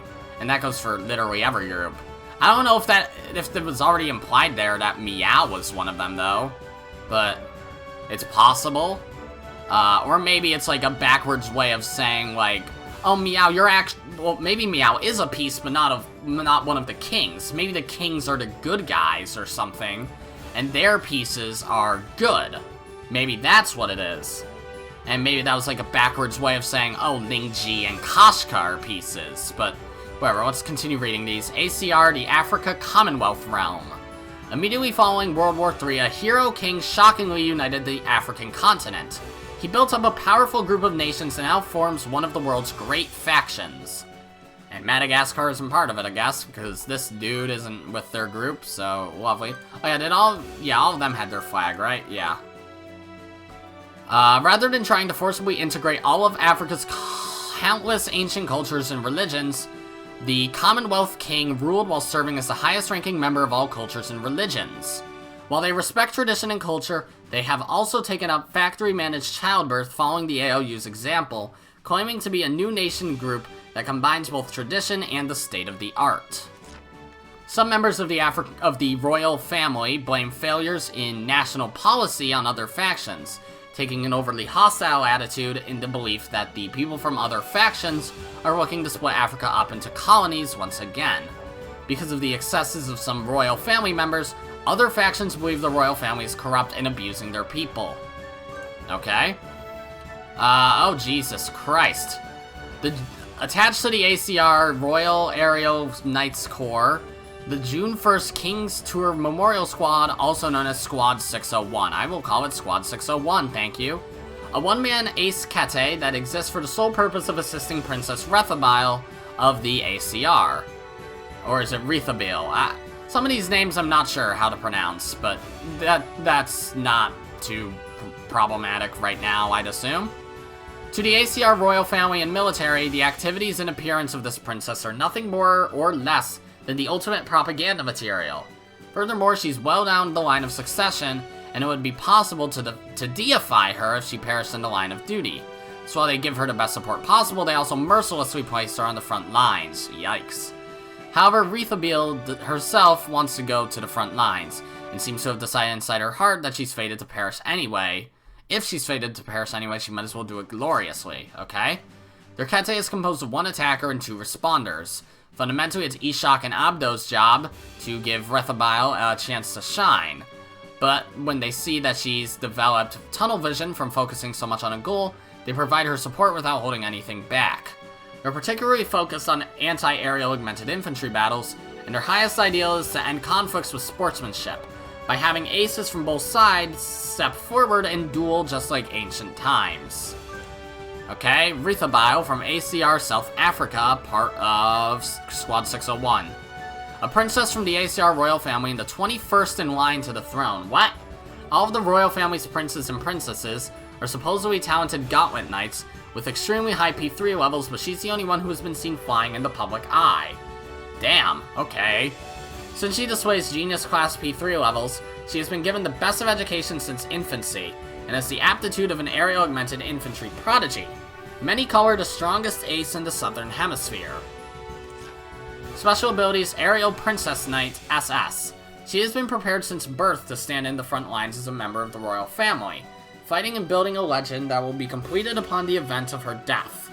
Furthermore, her aerial augmented infantry aptitude is proportional to the 1.7 billion credit budget that the ACR royal family invested into her training. Aptitude for Anti-G ATOM-S SS. She refuses to let anyone approach her aptitude for movement and ignoring the laws of physics. By her own initiative and at a time of her choosing, she's able to change whether she's at close range or long range, attacking or defending. Naturally, she earned a gold medal in the stunt flying competition at the Battle Standard Festival of Peace. Support from the entire ACR military S. The entire ACR military is always in a position to support the royal family's flying princess. In the skies over Africa, her victory is certain. The support she receives from behind comes in many forms. Missiles, information, and even chocolate candies will surely come flying towards her if she asks for them. Huh. Ishak from ACR Algeria, part of Squad 601. Oh, I didn't look at her gauntlet. Camouflage, damn. Is his also? Yep. After his 3-year-old examination, he was put into an instructive strengthening course for the Aerial Knight Corps and became an ace who fought his way up from obscurity, achieving victories against countless geniuses. Though none of his aptitudes are ace class, the history of how he won through with hard work and fighting spirit is simply amazing. With his flawless performance both in martial arts and studying, as well as the courtly manners he's developed, he's often thought of as the Aerial Knight directly serving the royal family who best exemplifies that role. This is going to be a long episode. It's already like the majority of it is just me reading these bios, because there's a lot of them and they're long. Aerial Centurion SS. Currently he acts the part of Rethabil's guard, but before he was the commander of 100 knights despite his young age. His leadership ability is high, and he has more than enough experience and training to serve as Rethabil's advisor. Lord of Midair Dueling SS. In the ACR, which places a lot of emphasis on its aerial augmented infantry training regimen, a form of one-on-one dueling without weapons was created and is encouraged.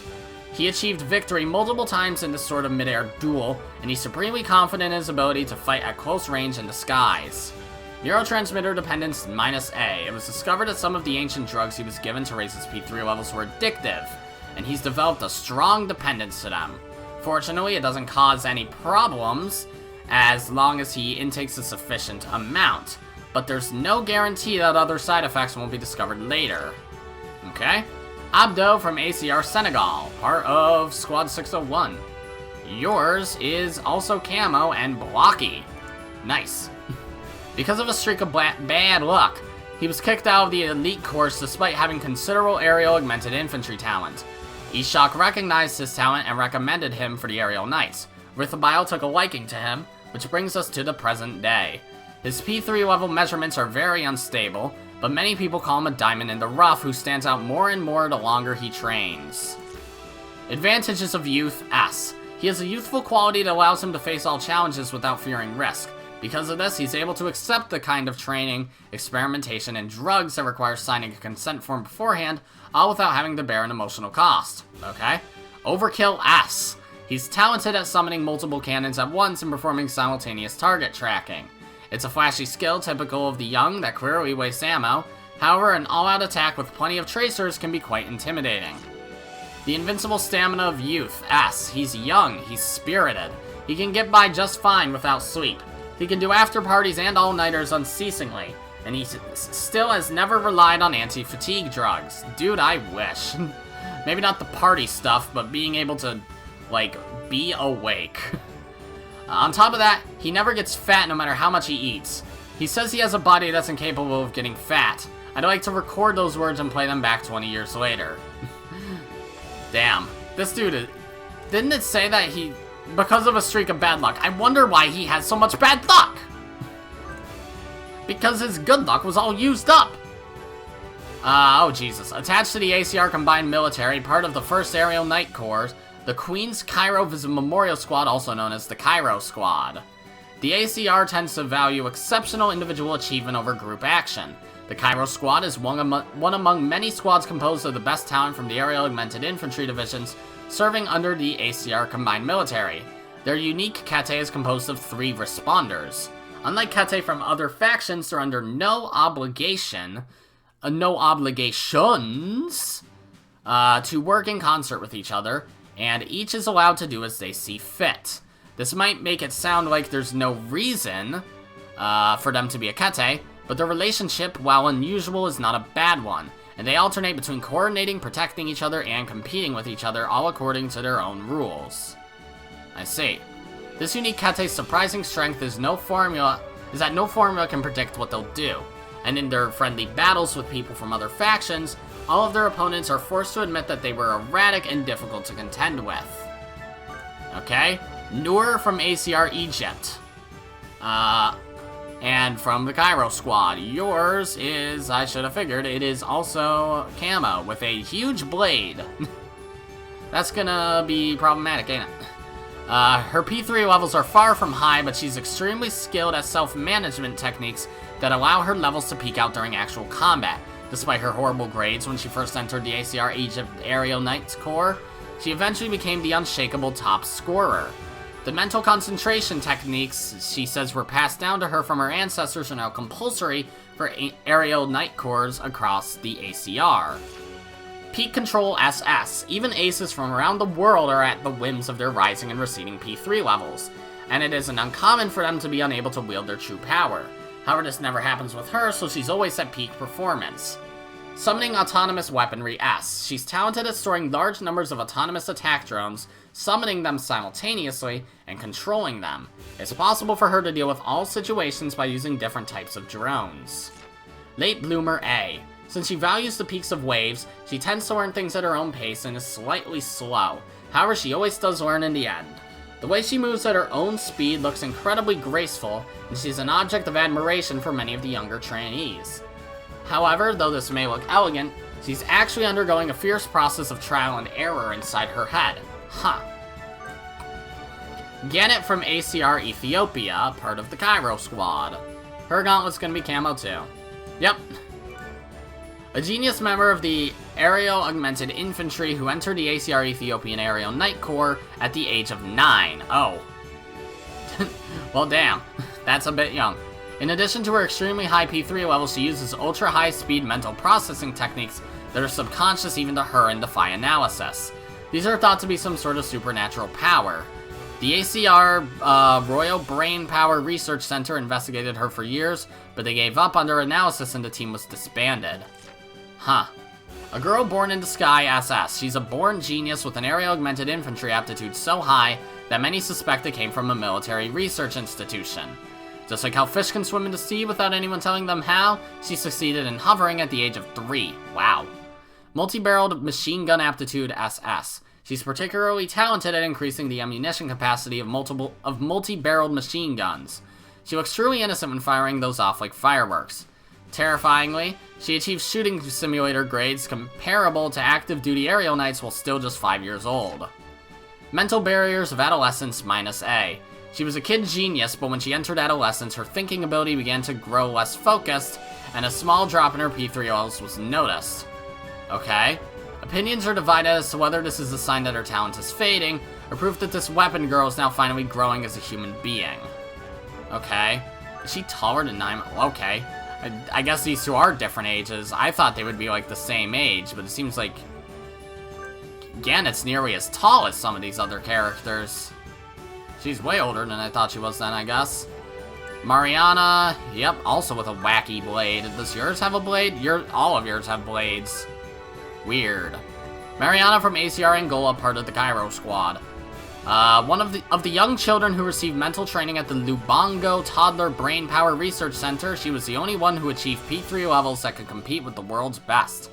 Despite the fact that her aerial augmented infantry aptitude was merely average, her immense mental ability led to her having the highest grades in the ACR Angola Aerial Knight Corps. Currently, the ACR Royal Brain Power Research Center has set up a research team for the sole purpose of raising her aerial augmented infantry aptitude. High output P3 user SS. Her P3 levels are high enough that she can sometimes compete with Miyao, the world's best. This talent mostly goes to waste because her aerial augmented infantry aptitude can't keep up, but it may be set free sooner or later. Cluster Missile Guidance SS. She can artfully control large numbers of high maneuverability guided missiles at will. In the Battle Standard Festival Missile Guidance event Artistic category, she received a gold medal. Unlike Miyao's skill of the same name, she specializes in less simultaneous impacts and more novel and dazzling missile movements. CPP Autism, -A. As a sufferer of CPP, she developed a chronic condition where her multiple personalities each refuse to give up ground, and her outward personality is unable to stabilize, with symptoms that appear similar to autism. When her personalities are focused on fierce internal debates, that means her driver's seat is unoccupied, so she appears silent and emotionless to outside observers. Okay. Looks like there's only 1, 2, 3, 4, 5 things left. LATO, the Latin American Treaty Organization. In the early part of the A3W era, they were blessed with, I need to read. They were blessed with rich spirit fields of rare spiridium and rapidly became the most prosperous countries in the world. NATO controls the main source of the world's spiridium, so none of the other factions can say no to them. Okay? They currently function as the central axis of the world and are filled with the headquarters of various international organizations. That massive financial power is the backdrop for a strong military, and they refer to themselves as the World Police, as America once did in the B3W era. Their people are incredibly well off, and it's the #1 most chosen region for places I want to be reborn in. NATO citizens are wealthy and have no worries. The other factions watching them seem to be extremely jealous. Interesting. Attached to the International Peace Mediation Association Military, the Healthy Military Balance Oversight Committee. They're a so-called police force in charge of observing and intervening in disputes around the world, as well as being the de facto NATO military. Though they acknowledge the existence of regional disputes, they set upper limits on the amount of arms that can be used and watch the situation closely. This policy is based on the idea that feuds resulting from a healthy military balance can calm the emotions of governments and people on both sides, resulting in a cooling off period sufficiently long to allow them to talk it over rationally. For this reason, only they are allowed to use weaponry with specs that are forbidden to all factions. For the sake of maintaining the healthy military balance, they are even allowed to use higher level versions of Gauntlet technologies in other factions, meaning that the extreme strength of LATO Gauntlet Knights is probably an indisputable fact. LATO uses Rote, 2-person squads instead of Kete, 3-person squads, and Valentina and Mari Carmen are war buddies in the same Rote. Ah, so you guys also have Gauntlets then. Dasatuba. Valentina from LATO Brazil. Part of the, LATO. She's part of the LATO thing. Yeah. Her P3 levels and aerial augmented infantry aptitude are high, and it's estimated that she's able to wield considerable power using her personally customized gauntlet, which is a signature of LATO. However, her true ability is unknown. Nonetheless, according to the profile of her made public by the authorities, she is dominated in South America's Endurance Combat Flying Division. Anyone can display explosive power for an instant, but the Endurance Division requires not only physical and mental strength, but also an understanding of energy maneuverability theory. This suggests that she's not only a genius, but has undergone elite education and training. Special abilities, Energy Maneuverability Theory SS. She specializes in movement that follows the laws of the planet rather than violent flying that relies on anti-G8MS. She can beautifully fly long distances using a minimum amount of energy. For that reason, she always has an excess of energy, but she can use quite effectively for pinning down enemies, fire control, shielding, and so on. High Output Rejection Shield SS. She uses a high output rejection shield which has been forbidden for use by anyone outside the IPMA due to international agreements to help maintain a healthy military balance. The details of its performance are unknown, but according to rumor it's powerful enough that not even aces from other factions would be able to penetrate it. Observer of Military Balance A.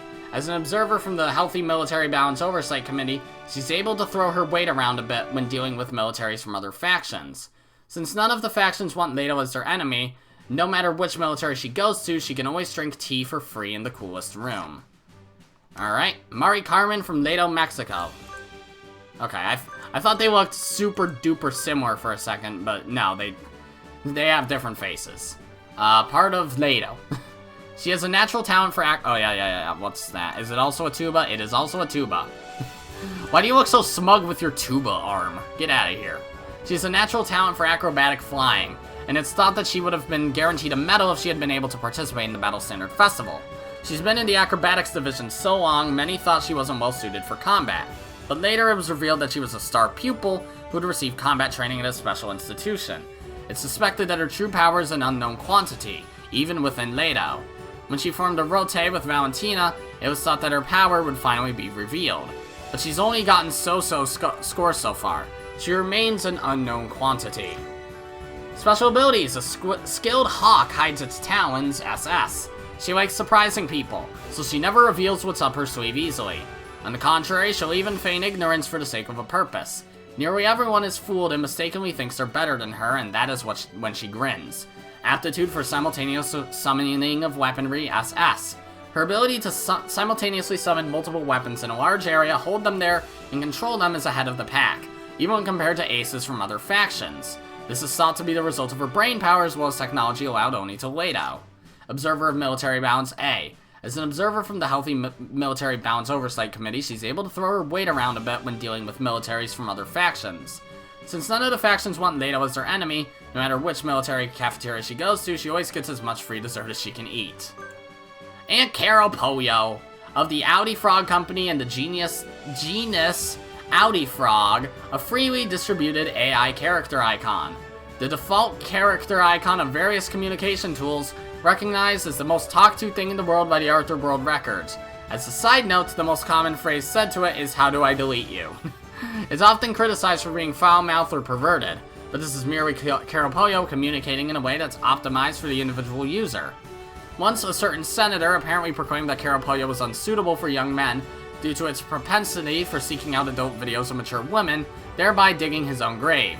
Additionally, because of Carol Poyo, most A3W children believe that frogs have belly buttons. Forbidden Word Wait, why do you have special abilities? Forbidden Word Conversion A. It's capable of replacing predetermined unsuitable words with Caro. For that reason, obscene conversations and fights all get turned into the sound of frogs croaking thanks to this pleasant feature, so that someone watching from the sidelines would only hear a chorus of frogs. The Arthur World Records also state that Carol Poyo has mediated more fights than any other thing on the planet. Uninstallation resistance, SSS, uses whatever means necessary to prevent its own uninstallation. Okay. Even if one reaches the uninstallation page after considerable effort, several hundred checkboxes await them before they can complete it. Oh my god. If any of these are entered in incorrectly, one secret MyPix images will be sent simultaneously to all of one's friends in what is known as the Frog's Curse. Jesus! Okay, that was a ridiculously large amount of bios, which I expected, but it took way longer than I thought it would too. I thought they would all just have like one page and not have their special abilities listed too, which is a bit ridiculous. Part of me is thinking I should split this, but then I don't think you guys would be terribly happy if it's just like, hi guys, it's time for episode 4.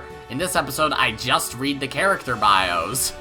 I might put it as a separate video, but at the same time, what's the fucking point? This is all just gonna be one video. So, after all that, and my throat hurting a bit from talking for literally the last hour and 10 minutes, just talking straight through all of this, that's gonna be it for this episode, guys. If you liked it, be sure to press the like button, and if you didn't like it, then fuck you too. Remember to subscribe, follow me on Twitter, and hit that notification bell to stay up to date on all my videos and stuff. And as always, my name is Godzi, and I will see you all next time. Goodbye!